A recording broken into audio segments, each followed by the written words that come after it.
मंडळी नमस्कार. महाराष्ट्र सरकारने म्हणजेच महायुतीने लाडकी बहीण योजना निवडणुकीच्या वेळी सुरू केली होती आणि बऱ्याच महिलांना 1500 रुपये इतकी रक्कम मिळाली सुद्धा.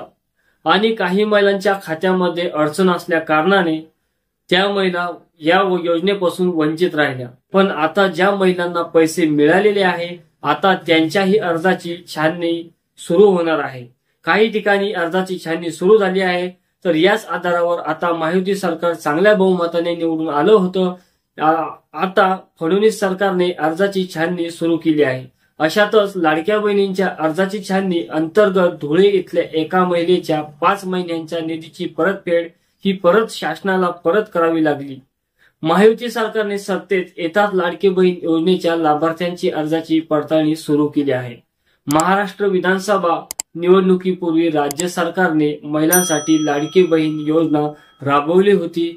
या योजनेअंतर्गत प्रत्येक महिलेला 1500 रुपये इतका महिन्याला निधी मिळाला होता. आता योजनेचा उद्देश राज्यातील महिलांच्या सक्षमीकरण आणि आर्थिक स्वावलंबन वाढवणे असा होता. मात्र योजनेचा अंमलबजावणीमध्ये अनेक ठिकाणी अनियमितपणा आणि अपात्र लाभार्थींना निधी मिळाल्याच्या तक्रारी देखील समोर आल्या. निवडणुकीपूर्वी सरकारने देखील सरसकट अर्ज स्वीकारले तेव्हाच पडताळणी केली असती तर आज ही वेळ सरकारवर आली नसती. निवडणुकीत महिलांच्या मताचा लाभ मिळण्याचे ध्येय सरकारचे होते अशी टीका विरोधक करत आहेत. निकष डावलून मिळवलेला लाभ हा लाडक्या बहिणींना आता डोक्याला ताण होऊन बसलेला आहे. ते म्हणतात ना तोंडापाशी आलेला घास वापस नेणे अशातला प्रकार हा आता पाहायला मिळत आहे. लाडक्या बहीण योजनेसाठी अर्ज भरताना विशिष्ट निकष पाळणे जाणे आवश्यक होते. मात्र काही लाडक्या बहिणींनी निकषांचा विसर पडून खोटे नाटे अर्ज भरून योजनेचा लाभ मिळवल्याचा प्रकार उघडकीस आला आहे व तसेच योजना राबवणाऱ्या यंत्रणेला फसवले आहे. अशा प्रकारच्या तक्रारी महाराष्ट्रातील बऱ्याच जिल्ह्यांमध्ये आढळून आल्या आहेत.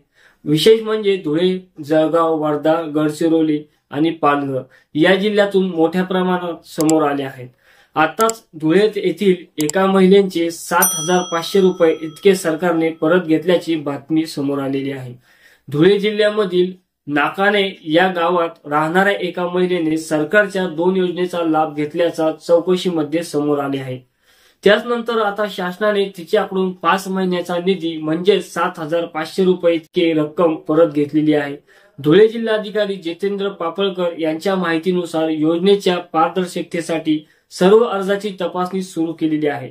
योजनेचा गैरफायदा घेतलेल्या लाभार्थीवर कठोर कारवाई देखील करण्यात येणार आहे असे त्यांनी सांगितले आहे. नेमकी अर्जाची पडताळणी कशा पद्धतीने होणार आपण ते पाहूया. महिला व बालविकास मंत्री आदिती तटकरे यांनी लाडकी बहीण योजनेतील अपात्र अर्जदार ओळखण्यासाठी सर्व अर्जाची छाननी केली जाणार असल्याचं स्पष्ट केलं आहे. तक्रारीच्या आधारावर केशरी आणि पिवळ्या शिधापत्रिका असलेल्या अर्जदारांना वगळता अन्य सर्व अर्जाची तपासणी होणार आहे. आणि तसेच या योजनेबद्दल गैरफायद्याच्या तक्रारी देखील वाढल्या. त्यामुळे लाडकी बहीण योजनेत अपात्र लाभार्थ्यांना निधी दिल्यामुळे सरकारवर आता टीका केली जात आहे. धुळे जिल्ह्याशिवाय जळगाव, वर्धा, गडचिरोली आणि पालघर येथूनही अशा तक्रारी वाढत असल्याचे दिसून आले आहे. आणि यामध्ये सरकारची भूमिका कठोर राहणार असल्याचं तटकरे यांनी सांगितलेलं आहे. आता महायुती सरकारने अपात्र लाभार्थ्यावर कठोर पावले उचलण्याचा निर्णय घेतला आहे. योजनेच्या लाभार्थ्यांची पारदर्शकता आणि विश्वासार्हता टिकवण्यासाठी सरकारकडून सर्व आवश्यक ती पावले उचलली जातील. लाडकी बहीण योजना महिलांच्या आर्थिक सक्षमीकरणासाठी आणि महत्वाची होती.